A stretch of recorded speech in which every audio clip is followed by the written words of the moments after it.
All right, marketologists, we have another marketing strategy session, and I have my man LJ Haywood on the call.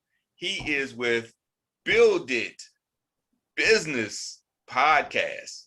Build It Bootcamp. Build It Bootcamp. Build It Bootcamp. And how did I mess up bootcamp? How did I mess that up? It's the military thing. It's the military thing. Well, we were talking about business and using what it is today's topic. We were just talking about that. So I understand why you mixed it up. Is how to use a podcast to build your business. Yeah. And I business in the boot camp, because I knew it was Build It Boot Camp. I'm happy you made that mistake though. I'm happy you made that mistake because that's what I want. I want people to associate the podcast with business. Yeah. And you're doing it big on the podcast. I mean, Thanks, man. From your podcast and your process of how you're building your business around podcasting actually as a tool to grow your business. I mean, I've seen you doing it. Multiple businesses now. I started building. Yeah. The things that I started with the podcast for, and we'll talk about that, the reason why I started it and the purpose behind it and what I'm able to do now that I've started it. It's crazy. It's crazy. Wow. Well, I'm ready to get into it. So, first of all, we got to give shout outs to the Air Force. Air Force rules. That's right. Well, so my fiance and I, we're both in the military. She's in the Navy, and she's actually deployed right now currently. Matter of fact, just yesterday, she shipped me a text. It was yesterday, the day before yesterday.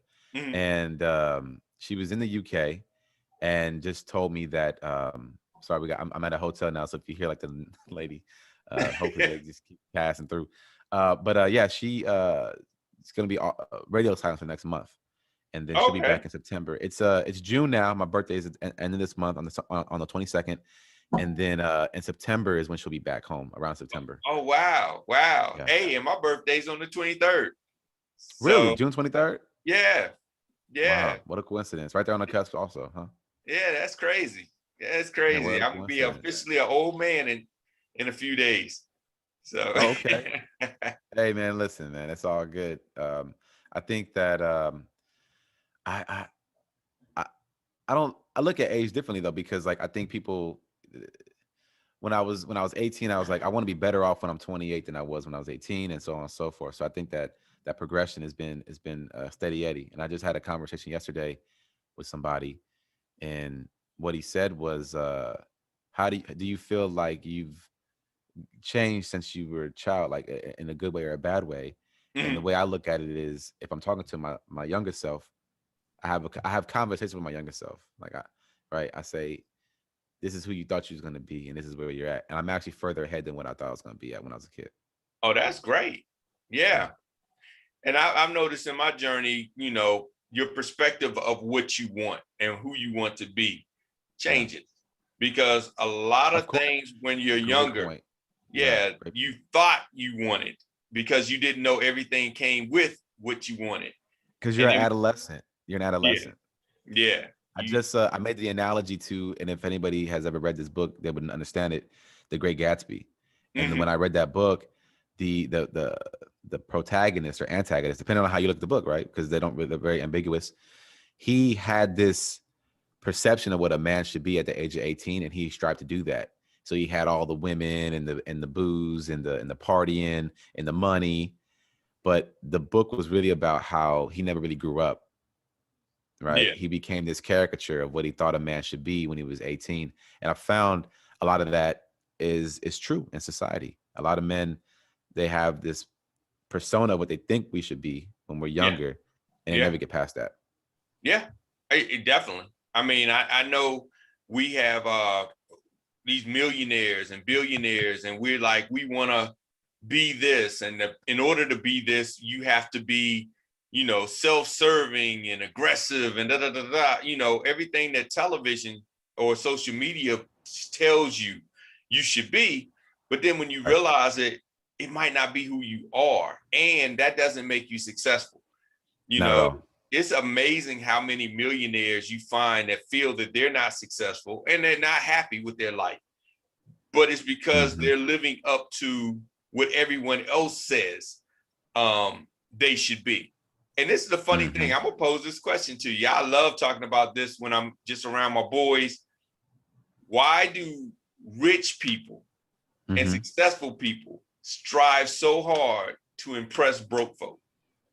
Because if you notice Mm. the things that they do, the toys that they buy, they always show it off to people that can't afford it. They always Mhm. do things. They're the ones behind the VIP popping bottles for a bunch of people that can't afford bottles, Mhm. and going broke popping bottles for people that don't even know what a good champagne is.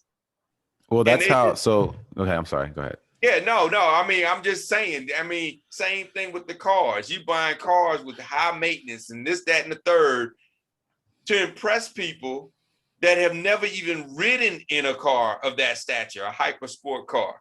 And Right. you're paying all this money for maintenance, all this money for the car, just so you can ride down the street and somebody that's walking and catching the bus can say, "Ooh, he's riding in a such and such." Right.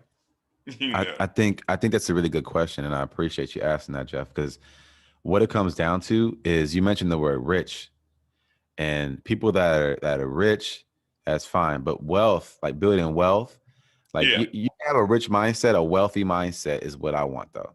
Like Yeah. being rich is not what I'm interested in. I'm interested in building generational wealth and generational legacies. And so the people that are in that with that flashiness, it really comes down to they may be financially well off, but they have a broke mindset because like it's like, dude, why do you have to impress other people? You know, I mean, Yeah. at the end of the day, that's the reason why if you look at the U.S., a lot of people that were wealthy, that gained their riches, the second generation typically squanders it. They Oh yeah. squander it because Oh they yeah. didn't earn it. They didn't go through the process. There's a process to get to wealth, and there's a process that you have to go through. There's a toughness, like tough times build tough people, Mm-hmm. right? And if you have no tough times, then you don't have that. You don't have that wherewithal to maintain when this person. It's like a like I say, if two twin brothers had a pail, one has a sifter and one has a bucket that's whole, and they go and they come back. By the time they get back to you, one's gonna have a bucket full of water, the other one's gonna be empty when they go out to the ocean, Yeah. right? And so a lot of people have holes in their bucket, and so whether or not it's overspending on eating out or it's overspending on, like you said, on toys, things like that, it could be just whatever you name it, right? Name your poison. Those are the holes in that bucket. And so sometimes when you're looking at what you just mentioned, is a lot of I see a lot of that in LA when I grew up in Los Angeles, but Mm-hmm. I didn't see a lot of happiness. Just being flashy and being happy and being content and being at ease. There's a there's a lot of value in that, and a lot of people don't understand that. That's why I keep saying I'm not easily influenced by the thoughts and opinions of outside people that don't Yeah. have anything to do with what I represent. Matter of fact, it's so funny you mentioned that. I've been wearing the same shoes to the point where like I gotta get rid of these because like people and what's funny, right?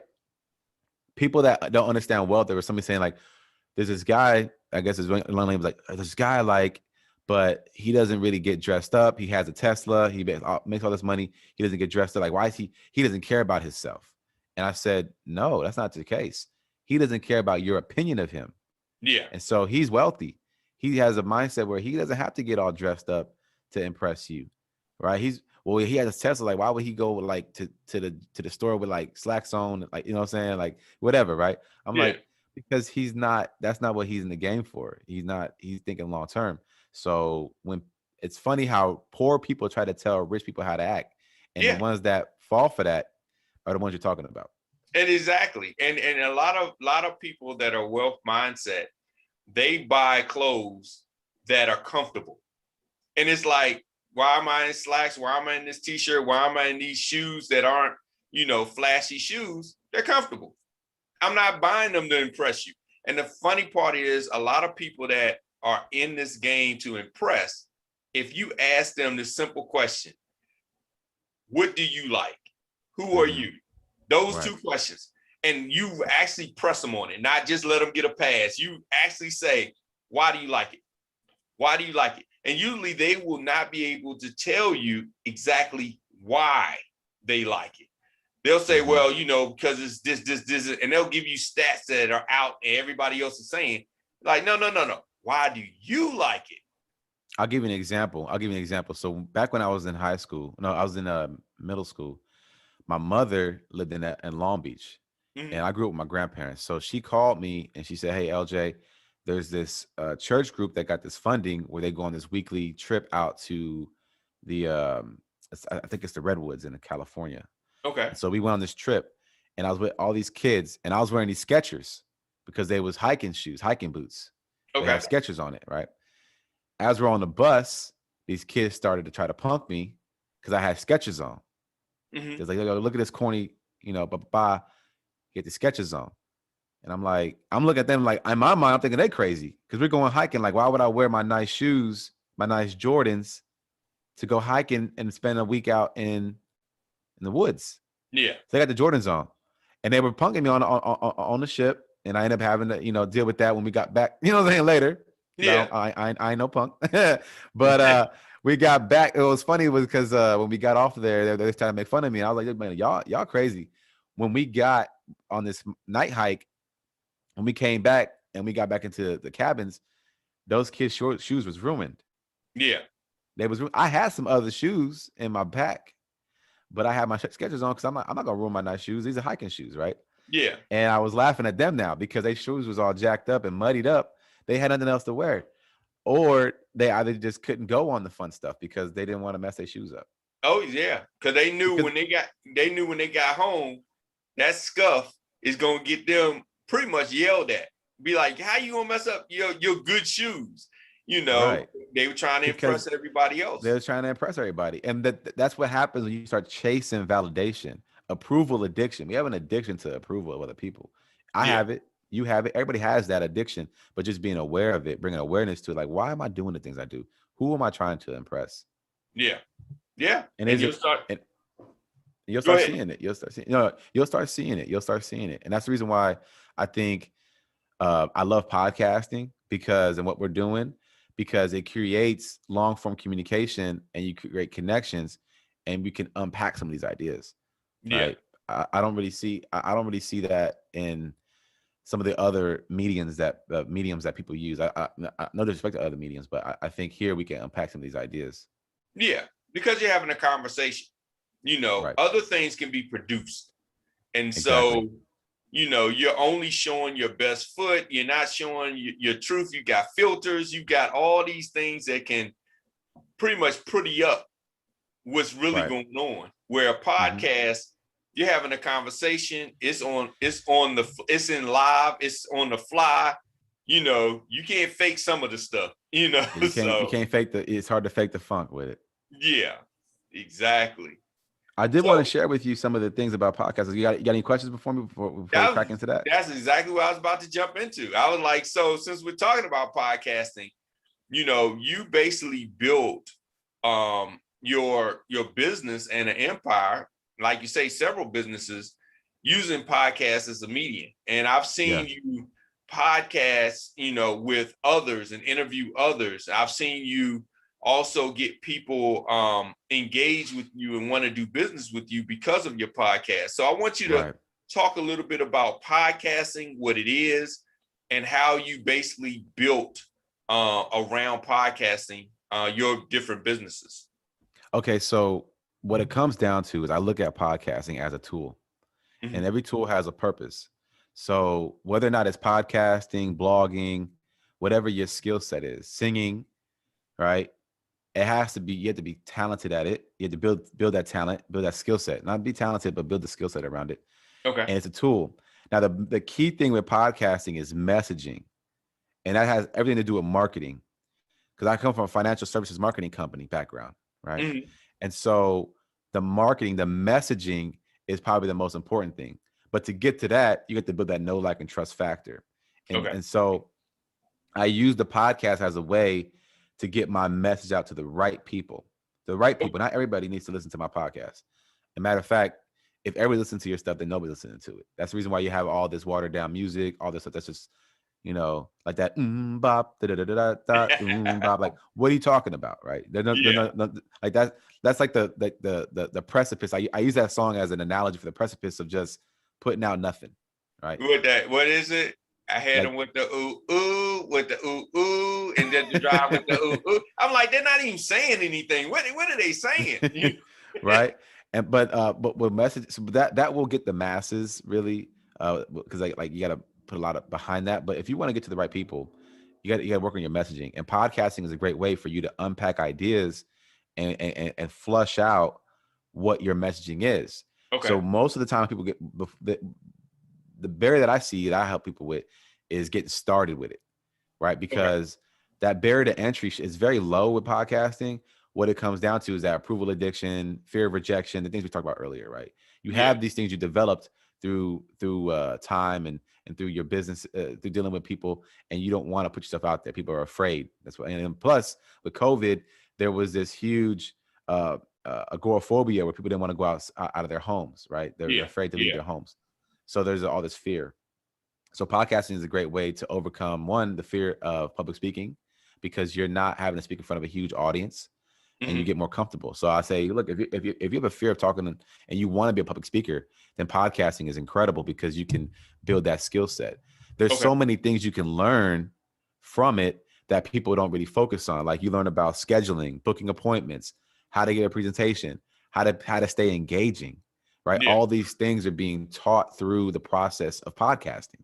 Hmm. Um, and as a business owner, what I found is that when people talk about podcasting in the podcasting space, they're not, a lot of those guys are doing it for the love of the game and they're not business owners. So what happens is a lot of the information is more techie because it's driven by the producers, right? If Yeah. you Yeah. look at the podcasting space, the entrepreneur that has a podcast normally, like a Tony Robbins type figure, he's not producing the show. He's just the talent. Yeah. And the people that are doing the on Clubhouse that were doing a lot of the content for podcasting, I found it was boring to me because it was dealing with the tool and not what the tool does, right? Okay. How to Yeah. create a podcast, what kind of mics you should use, all that stuff is irrelevant to me. How do you leverage this tool to sell to your clients and your target market? And so one of the things I started doing on Clubhouse is this 7-day podcast creation challenge with people. Okay. And I may go back to it just to kind of drum up some more momentum. But basically, I would give them tasks each day they can achieve on a 7-day cycle to get their podcast started. So if you like, I can kind of go over that with you real quick. Yeah. Sure. Sure. So basically, day one would be planning, strategy, and schedule. Okay. Right. So one of the key things when it comes to implementing anything into your repertoire, into your marketing, into your routine, is having it on your schedule. So one of Hmm. the things that I did is I scheduled Monday, Wednesday, and Friday where I would record my podcast, and I had set times that people can book me on Calendly. And what that did is it allowed me to be able to produce 6 to 8 episodes because I was doing on average about 6 a week, Okay. which sounds like a lot. But when you think about it, I had it on a schedule for 45 minutes, 90 minutes a day. I'd Hmm. record my podcast on Monday, Wednesday, and Friday. By the end of Okay. the week, I'd have six episodes. And Hmm. I was so well at that. I haven't produced a lot of content because I was putting out so much that I got people bugging me from months ago that haven't published their shows yet because I Okay. got so much content I've been putting out, right? Of producing because of the schedule. Now, the strategy was this. If you mentioned earlier before we hopped on here that people needed to reschedule because of these live shows. So Hmm. what I did is I would do my show based off of, so if they had to reschedule, I left Saturday mornings open for reschedules. Okay. Okay. So if I had a show scheduled and my audience was like, hey, listen, guys, we're not doing the podcast today because there was a reschedule, they knew that Saturdays was the rescheduled day. So even though Okay. my audience, so Monday, Wednesday, and Friday, I had the shows, I typically at least one show a day, right? On those days, I'd hop on and just do the show in the morning, and then it would be up and running throughout the rest of the week, right? And then Okay. Saturdays I reschedule with my guests. And so that schedule kind of gave me more clarity and gave me a structure on how to run the shows now. What that did also is that on Tuesdays and Thursdays, I was able to take inbound calls, inbound leads from the shows that I was doing. So if the Okay. clients wanted to connect with me, hey, listen, if you're getting value out of the podcast, go to connect.ljhaywood.com, right? And that link would be open on the days that I was available to take in calls, Okay. which was Okay. on Tuesdays and Thursdays. All right. Does that make sense? Yeah. So now the thing is, uh, what I did also, so that'd be day one, like scheduling. So all that you can't do any of those things if it's not on your on your schedule. A lot Mhm. of people want to do something like go to the gym, but they don't put it on the schedule. The easiest way Okay. to go to the gym is just to say gym morning, boom, it's done, right? And then the list of topics. So I recommend people before they try to get caught up with trying to create a title for their podcast. Well, I don't have a title yet. I don't have a title yet. Who cares? Focus on the client. What information is valuable to your client, your target market? Okay. So I don't Okay. worry about the title. The title actually came last for my podcast. What came first was about 60 topics that would help my target market. Who's my target market? The messaging. Build a Bootcamp podcast is a podcast for, and this is a structured way of doing your target marketing, aspiring entrepreneurs Hmm. who have a pain point, who are frustrated with their W-2 jobs, Hmm. and they want to learn how to build and scale their own business. Okay. Okay. Simple. So it's a podcast for target market, whoever your target market is. It's a podcast for gardeners who are Hmm. frustrated with not being able to get their plants to grow, get their tomatoes to grow real big. They want to learn how to be a better gardener or whatever the Okay. case may be, right? It could be whatever it is. But having that clear, concise, and I say that at the beginning of every show because now if you share my show with somebody and they're not in my target market or they're not struggling with their business, then they're not Hmm. going to listen to it, Okay. You can right? filter them out, qualify. You can filter them out through the initial introduction of the show. Okay. And so that all started with list of topics, right? Okay. Figuring out what the content is. So like, for example, I have my phone right here, right? Sorry, interrupted. Hmm. So I go to my phone, right? I can actually, and from that list of topics, I started with about 60 lists of topics. Hmm. I can go in here and pull up topics. Let's see, podcast topics. I'll give you an example. And as you can see, I'm gonna scroll through here. So these are some of the topics that I came up with. Changing your paradigm in 2021, abundance versus scarcity mentality, your Hmm. journey as an entrepreneur, being a creator versus a consumer, overcoming roadblocks in business, staying busy, stay busy, don't be idle, the power of Okay. being present, the power of action, so on and so forth, right? And so the reason why this is important is because if you don't have the right content for the right people, Yeah. then they're not going to listen, Yeah. right? So that's why it's very important to me to make sure I started with the list of topics. Now that I got the list of topics, I'll go back to my other deal here. Hmm. Podcast. Sorry, guests. All right. So now I got creating a booking link. So now you got your list of topics. Guest list. I'm sorry, guest list. You got your Hmm. list of topics. Who are the correct people that should be on your show as guests? Okay. What would an aspiring entrepreneur who they want to listen to, who they want to hear from? Okay. Well, it's from entrepreneurs, right? People that are already running businesses, and that Yeah. could be that gives me I can run the gambit with that Okay. because the way I run my show is you don't have to be Tony Robbins. You could be Tony Brown, right? A gentleman that Hmm. just started his own flooring company, Hmm. right? I'll have you on the show because now the goal is to inspire people to start their own businesses. And if you just Okay. started your own company, why not have you on the show, right? Yeah. Yeah. So I can have that. And what that has done is because I work in financial services, I've found a couple of things. And we'll go into the booking link in a second. Is that my audience Hmm. aren't in my target market typically for my financial products, but my guests are. Okay. Okay. My guests are. My guests are entrepreneurs. I work in the insurance business, life insurance business. Hmm. Most entrepreneurs don't have life insurance. I found. Okay. Okay. So my target market are that's my target market, right? They're probably making over 100,000 a year plus. They have residual income because they're investing in their business, Yeah. and they have nowhere to put it. So let me rewind for those that might not have got it. I'm going a little too fast. Sorry.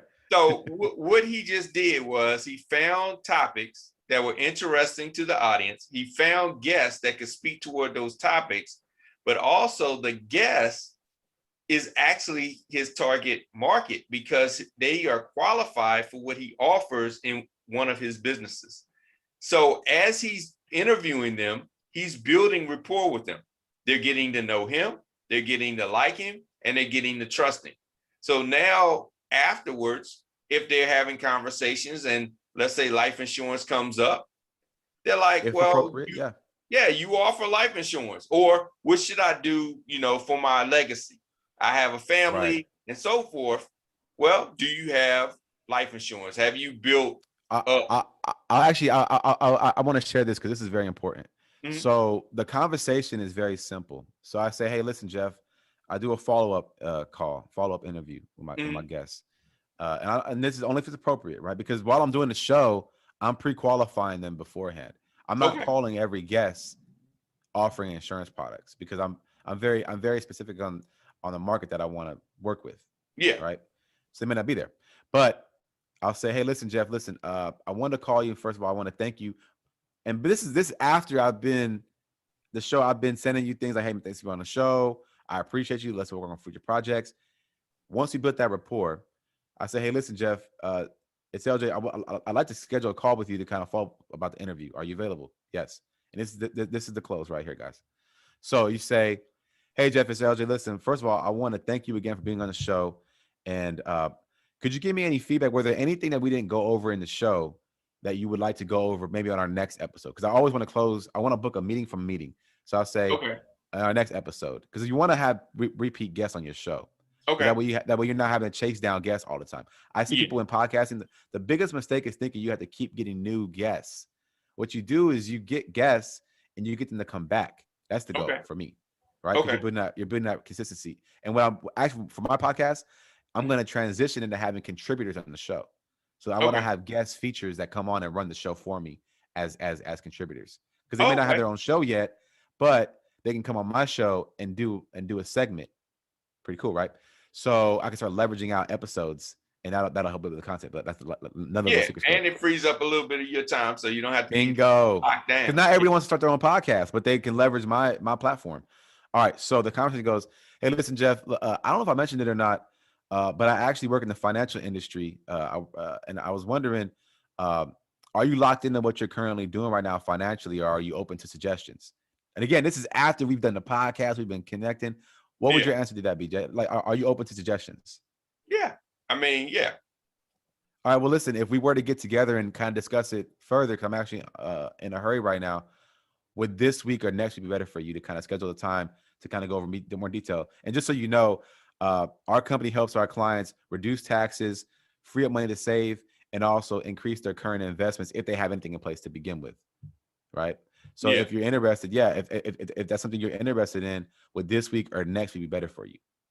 Okay. And then you'd be like next week. You'd probably Okay, be like and then next week because the time and okay, great. Well, if next week is the beginning of the week, or is later in the week better for you? And I just close the beginning of appointment, the week. Yeah.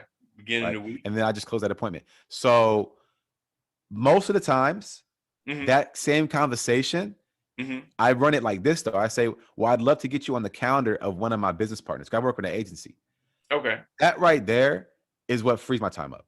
So I just closed an account. I was on the phone before we hopped on this call, right? So with that business, I said, I have inbound leads coming in. I said, hey, listen, I helped her with her business. Because here's the thing about it, right? Your business strategy shouldn't just be to continue to hit the grindstone. You got to start investing some of this money you're making. What are you doing with the money you're making in your business? That's Yeah. part of your strategy. So when I say I help people with business strategy, the financial side of it is part of that. I'm going to Okay. help you make more money in your business by helping you podcast, but the money you're making, what are you doing with it? Is it only going back into your business? Do you have an emergency fund? Do you have a retirement plan? What are your goals? Do you have protections for your family? All these things should be part of your legacy plan, your strategy. And Okay. so when I had that conversation, that follow-up conversation, I say, hey, well, listen, Jeff, I would love for you to sit down with one of my business partners, Majida Bay. She's been in the industry for 12 years. She's very highly knowledgeable, and I've learned a Hmm. lot from her. I edify her, and I say, here's her link. Here's a link to schedule on her calendar. Okay. I do that, so now I don't have to worry about, because she's really good. I'm really good at. There's two parts of business. There's attention, which is marketing, Yeah. and there's conversion, which is closing accounts. I Yeah. focus on marketing, and I find other people that are really good at converting leads. Okay. I don't just send my leads. I don't just send my pre-qualified people from doing all that work to just anybody. Yeah. Don't do that. I don't even send them to myself. because I'm so damn busy, I don't have time to close those leads and convert those leads. Yeah. So I work with people, I work with a team that they close those leads for me. That's why when people ask me, like, so what do you sell? It depends. It Yeah. depends. So on the back end is where I get the money. Okay. Yeah. And Does that that's, make sense? and it's great that you said that. I like to make a point on that. That's why it's called sales and marketing. And a lot of entrepreneurs don't realize that there is a difference. You know, there's sales and there's marketing. And, you know, when I used to work for corporate, they would have your marketing department, and your job is to get them to the door. Your job is to generate the leads. It's not to have the sales. If the sales don't come through, that's the sales department's issue. The sales department issue is to close them. They don't really worry about generating leads. That's the marketing department's issue. And a lot of times we try to lump it into one thing, that is sales and marketing is all the same thing, and it's not. It's Not at totally all. different. Yeah, Not at totally all. different That's a skill really set. good point. Yeah. And when you have a team, you got to figure out what your role is on the team. You got you got a quarterback and you got a receiver. Yeah. Right. I look at myself as a quarterback. I'm tossing a ball. I'm tossing a rock. I need you to be there to catch it. Yeah. Yeah. Right. And the thing about my team is that because they're not worried about the marketing side of things, their calendar is freed up to then really take really good care of that client. I say an analogy. I say, my fiance is a cook in the Navy. She's a chef. And when she gets out, she's going to be getting her degree in culinary arts. Well, she already has a degree in culinary arts, but follow on with that, right? I say, if we opened a restaurant, you'd want LJ to be your host. And maybe even your waiter, depending on the situation. Maybe not the waiter, but the host, at least the host of the event, right? Okay. Master of ceremonies. But you would not want LJ cooking your food. It's the same thing in your business. Yeah. And people, I look at, that's why when you start looking at these systems and processes, the next time, and listen to this, the next time you go into a restaurant, look at how you're passed off. Yeah. From the You're right. host The to person the waiter. that hosts does not actually take your food order. And, you know, the person that takes your food order doesn't go back to the back and start cooking it. Yeah, you're right. It's a So system. what is that? Exactly. So look at the processes in your business and see, why are you hosting, taking the order, cooking the food, delivering the food, calling them up? You're doing everything. Yeah, you're right. Doing everything. You're right. That's and crazy. then you end up getting burned out, you know, because you're doing so much. You're juggling too many balls in the air, too many tasks that you're doing to be good. You know, I tell people this: do you want to be a specialist or a handyman? You know, when you call somebody to repair your home, do you want a plumber or a handyman? And there's a difference. Not saying that a handyman can't do your plumbing, but they do so many things. Plumbing might not be their specialty. I'll give you an example. I was just troubleshooting an aircraft because I work in the Air Force right now. I'm on reserve orders. I can do the orders as a reservist. And we had a jet come down. And as a specialist, our job is to troubleshoot. All right. It's not to turn wrenches. That's the easy part. That's really the easy part. Yeah. So we had a jet that was down for a couple of days, but because you're a specialist, you spend more time on the computer looking for, all right, could it be this? All right, let's check that. All right, could it be this? All right, let's check that. Yeah. Let's open this up. The turning the wrenches, that's the easy part. And we have guys that have been doing this job here for maybe a year while I'm a reservist. But because I know I specialize in troubleshooting, not turning wrenches, I didn't touch the wrench the whole time I was up there. I got trainees for that. Yeah. Right. Because they're still learning how to turn the wrenches. Yeah. I'm learning how to fix the whole jet. I get paid you know what I'm saying? You get paid you get paid more because you understand the process. Yeah. Yeah. Yeah.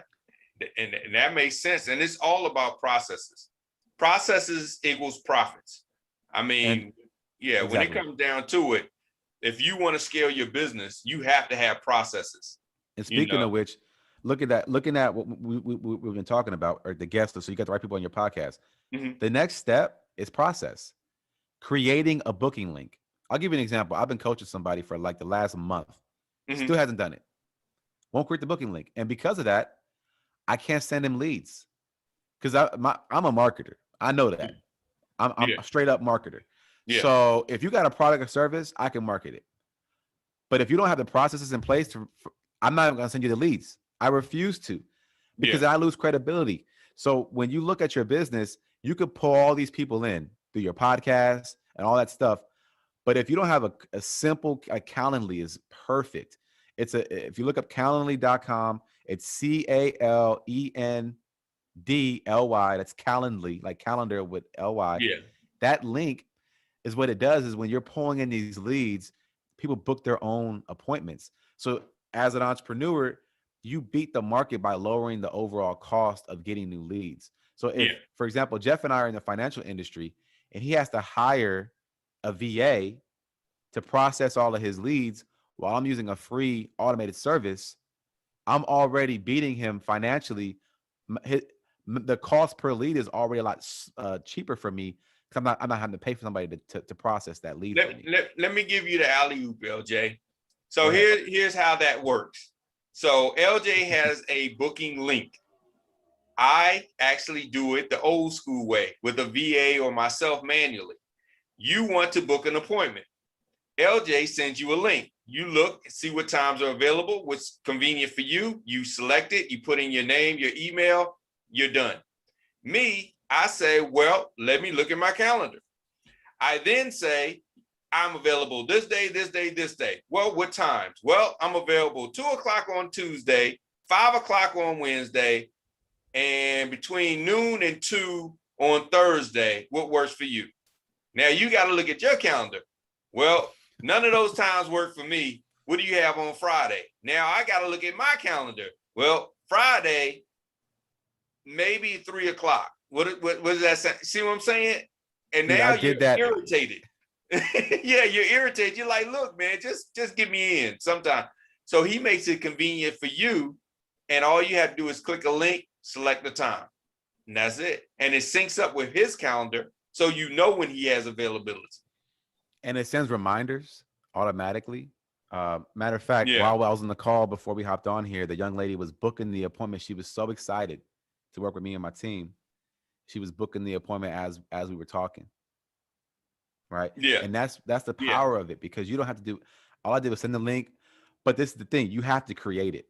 That's the thing. If you put it off, you're leaving money on the table, a lot of money on the table. Yeah.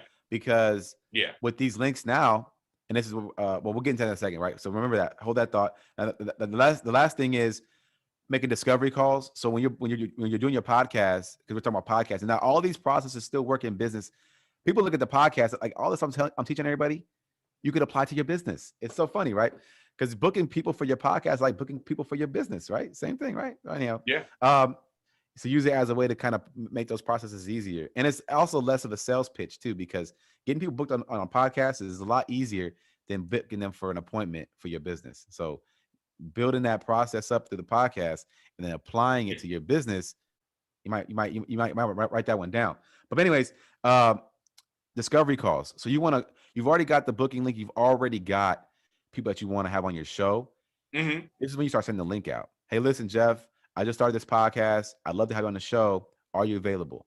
Yeah, I'm available. All right, here's the link. Boom. Yeah. Damn. Okay. Wow. Damn, LJ. Okay. All right, man. You want to hear people say stuff like, wow, that was simple. Yeah. Yeah. That was easy. You want to make it convenient.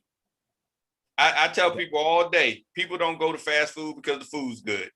It's just convenient. It's convenient. And you know the food's bad. I mean, I used to go to fast food and eat, and the minute I took the first 2 bites, I regretted it. And I was like, this is not good.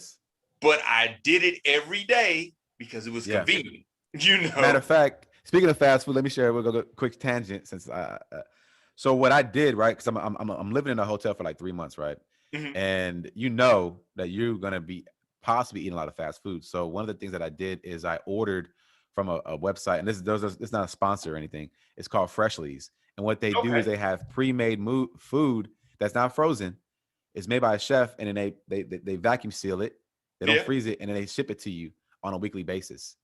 And so I do the same thing with Home Chef. Yeah. Oh, I gotta look at. Okay, so is it pre-made though? Same thing. Yep. And all right, I might have to order them as well.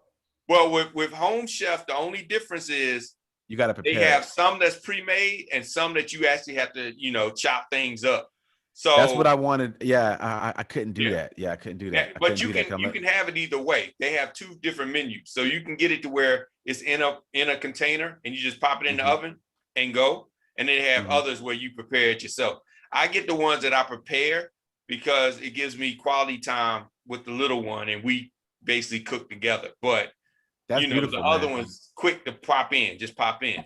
Yeah, Well, yeah, I did that to save time because time is important. So when I go to work, I'm not wasting time like going back and forth with the food situation, right? Let me yeah, look at my calendar real quick. I want to make sure that I didn't have anything scheduled for. All right, let me see. All right, we're all set. All right, cool. My next appointment okay, until 2:30 my time. So here's the thing, dude. So I want to share this with you, right? Pull this up. All right, because I want to get back to that Calendly situation, right? So yeah. Once you make the discovery calls, you're just seeing if they're good for you. Send them a link, they're gonna book it, and then that you can record it the next day. Like, you know what I'm saying? yeah, Like, hey, look, yeah, I got some time available tomorrow or the next day or next week or whatever, and they could hmm book it, and then you edit and publish. Now, all that's fun and dandy, but you're gonna have to sit down with somebody to teach you about, like, yeah. Honestly, if you look at Pat Flynn on YouTube, yeah. he Oh yeah, teaches you how to get all the processes, and you look at Pat Flynn start a podcast. That'll set you on track on as far as the tools and equipment. What we're yeah. focusing on is the processes and procedures and getting it done.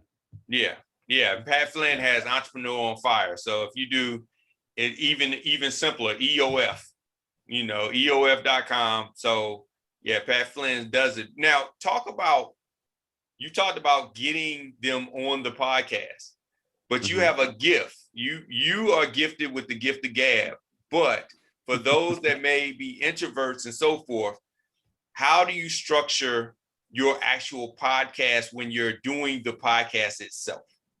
Great question. So most of my gifts are really just skill sets I've developed. When I was in high school, I used to do like play production and theater. Mm-hmm. So what you want to have is a structure, right? So if you are introverted, the way I do an interview is it gets because this is going to get more granular as we go, right? So you got a 45-minute. I recommend 45 minutes for any conversation. That way you can go a little bit shorter, you can go a little bit longer, right? Mm-hmm. On your end, when you book a 45-minute conversation, book it for an hour on your end as the podcastie, Yeah. as the entrepreneur, right? If you have a guest coming to your office, you book it for 45, you schedule it for an hour just in case. Give you some Mm-hmm. grace period, right? And I've learned that through process. You don't want to be back to back with guests. So what I do is I have a 45-minute and I put a buffer on the back end for 15 minutes for my next show or whatever I got scheduled next. Okay. But anyhow, to answer your question, is past, present, future is the process that I use in my podcast. Okay. If you remember that past, present, future. So the first 15 minutes is talking about their past, getting to Okay. know them, their history, their backstory. That's Mm-hmm. simple. Hey man, and that's so easy. Hey man, so tell me a little bit about where you grew up at. Even as an introvert, if all you do is ask a lot of questions, Yeah. you don't have to talk a lot, Yeah. right? So an interview style show is perfect for an introvert. Hey, listen, welcome to the show. I'm here with Jeff. And before we get started, Jeff, I'd like to ask you, so tell me a little bit about where you grew up at. Yeah. What that does is it does what's it gets person thinking about their past, so they're automatically going to be in a good mood, talk about themselves and where they grew up at most of Mm-hmm. the time, Mm-hmm. right? I grew up in LA, this and that, and just listen. Um, if you're more like me and you're more extroverted, this is going to be tough for you. So when you ask that question, you're going to want to interrupt. So Mm-hmm. what you want to do instead of interrupting is just repeat what they say. So they say, "Yeah, I grew up in LA." Wow, LA. Yeah, in LA, we back in the 70s or the 80s when we was kids, we did this, and this. Man, we used to dance. I was a break dancer. Wow, he was a break dancer. Wow, that's crazy, right? I just repeat what they say, Yeah. right? And what that does is it's called mirroring, right? It shows one that you're listening, and two, it gets them to elaborate, so you don't have to really worry about carrying the conversation as much. Okay, Okay. and so that's one thing. So they're past. Then you want to talk about present. You talk about a little bit how you grew up. So Mm-hmm. what are some of the things that you're doing currently in your business, right? And you talk about that, right? This is Mm-hmm. very simple. Like there's other processes we can go for more, and then from there, future. So as you're having that conversation about what they're currently working on, some of their struggles. So what are some of your struggles in business? Past, present, and then the future.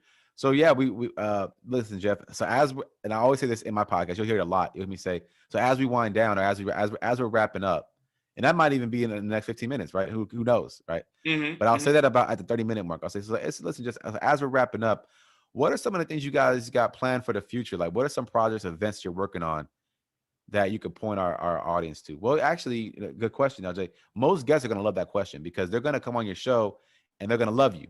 And so they're going to want to talk to you. And they're going to forget that they're there to promote an event or their business, right?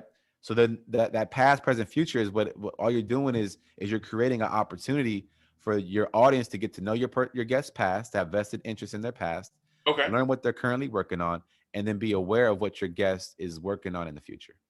Okay. Okay. Great structure. Great structure.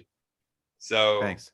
And we can get more granular, like basically, but that's the simple framework. And what you can do is you can base that off of, you got to be very cognizant of the time. So if you got a 15-minute interview, 5, right? okay. And same thing with a 20-minute or a 30-minute or whatever. Like you want to break it up in those chunks of 3 throughout the interview. And that way, starting with somebody's past though is really, really key because you're already getting to tell stories, and stories sell and facts just don't. They don't. Yeah, facts don't. Yeah. Fact. We've seen plenty of times when people say, "Well, fact check this, fact check that." That never turns over too well. So, yeah. Well, be legit. Like have the facts. Lead with the stories and then end with the facts. Yeah. Oh yeah. Right. You wouldn't want somebody to come on your show and just immediately start talking about their business or what they're promoting. I wouldn't want to do that. You could do that, but I wouldn't. Yeah. No. I mean, people love story. The art of storytelling. So people do love stories. Last night I actually was on I got on a YouTube binge because this guy Smoothie, little one was watching it, and I was watching her watch it, and then I started watching it. And next, an hour later, because he has a great way of telling stories in these little animations he does, and so people get caught up in stories. So it's very important. So I'm gonna take a page out of your book as we're wrapping up, because we do have an hour time. So we are coming up on the last 5 minutes. I want people to know how they can basically know what you're doing next and how they can get involved in the boot camp. All right. So this is what I recommend. If you are interested in working with me, just go on Instagram at LJ Haywood, COM. My website is ljhaywood.com. And I couldn't get .com on Instagram, so I couldn't get at ljhaywood.com, which I understand why. So it's at LJ Haywood, COM on Instagram. And just DM me the word strategy to schedule your free strategy session with me. We'll go over your business. Let me pull up my notes real quick. 1 second. So basically, if you're a serious entrepreneur and you want to become highly skilled at connecting and doing more business with the right people, listen to Build a Bootcamp. That's definitely my first recommendation. That's free content. All the information I'd give to you as a client, I try to give you as much information as I can on the podcast. But if you want to work with me, I help entrepreneurs get clarity on their business strategy. And we're talking about social media marketing, messaging, target marketing, branding, personal branding, et cetera, along with a clear roadmap towards implementation. So at whatever level you need that kind of help, I will help you. So with the podcast, if you schedule that free strategy session with me, I will give you as much information as I can in that 30 minutes, and then we can build a relationship from there. So yeah, just text me just email me the word strategy, DM me strategy on Instagram, or you can go to strategy.ljhaywood.com and we can set up a time to do that. And yeah, I hope is that helpful for your audience? Definitely. And you can, if you're on Clubhouse, look up LJ Haywood. That's it. And join some of his rooms. He has them on a regular basis, and he provides a lot of information in those Clubhouse rooms as well. So, if you just want to be a fly on the wall first, you can go to Clubhouse. And if you want to actually ask questions, that's a great place as well to just get in there, get in the conversation. And once you start building that, then once you feel comfortable, go ahead and book that strategy call. So that is it. And I appreciate, LJ, you coming on. And this is one of many times we'll have you on to talk about, just building businesses and how it works. I know you over there having a fun time in another land, in a strange land, doing things. But no, I'm actually in Delaware. So what happened was the military is overseas, and as a reservist, I'm filling in for the active duty component that are deployed. oh, Does that cool. make sense? Yeah, yeah, Yeah, yeah. So I'm still stateside, but I'm just filling in for the active duty as they're deployed. They need bodies to come in and fill us positions. cool. Delaware. Yeah, yeah, great state. And you where you came from. I came from Virginia, so moved down here to Atlanta. So you're stationed, Yeah. right? Or your home place now, not where you're birthed Mm-hmm. from, but your home place now is in Virginia. Virginia So Beach, man. Yeah, I love it down there. I'm actually planning on going back home next weekend. Just check on my car, check on some things. And yeah, man, I love it in Virginia. I love it down there. cool. Yeah, I moved from that area. So if you say Denby and Jefferson, that's where my old house used to be. So Wow, I gotta check. That's crazy. yeah, I was there for a long time. I'm Well, we from need to Virginia connect. too.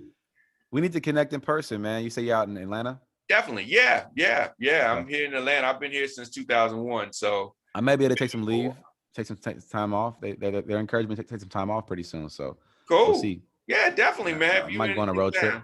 Yeah, definitely show you around the A. I mean, But and before we wrap up, man, I want to say I appreciate you. I appreciate all the support. I think that what you're doing is incredible for people, and I think that one of the major things that I love about you is your attitude, man. You always got a positive attitude whenever you come into the rooms, and when we're connected on Clubhouse or wherever we connect at. So if there's anybody on the fence that wants to do business with you or wants to work with you, they got to go up that fence and just move into that relationship, because I think that it would be beneficial for them. thank you, man. I appreciate that. Yeah, I mean, we have great synergy, especially when we up there. And as you can see from the listeners and viewers, we love to talk, we love to share. So, it would be to your advantage to go ahead and get in that conversation, because you're going to get a Yeah, wealth of knowledge. So absolutely. cool. Well, everybody, thank you for looking on the show and listening to the show. And, this is the marketing strategy session. If you have any questions, please feel free to go ahead and put it in the comments. Or if you want to say, I want LJ back and we want to talk about this topic, also DM us, let us know. We'll have him back on the show to talk about that topic, because he has a wealth of knowledge. And we'll talk to you tomorrow.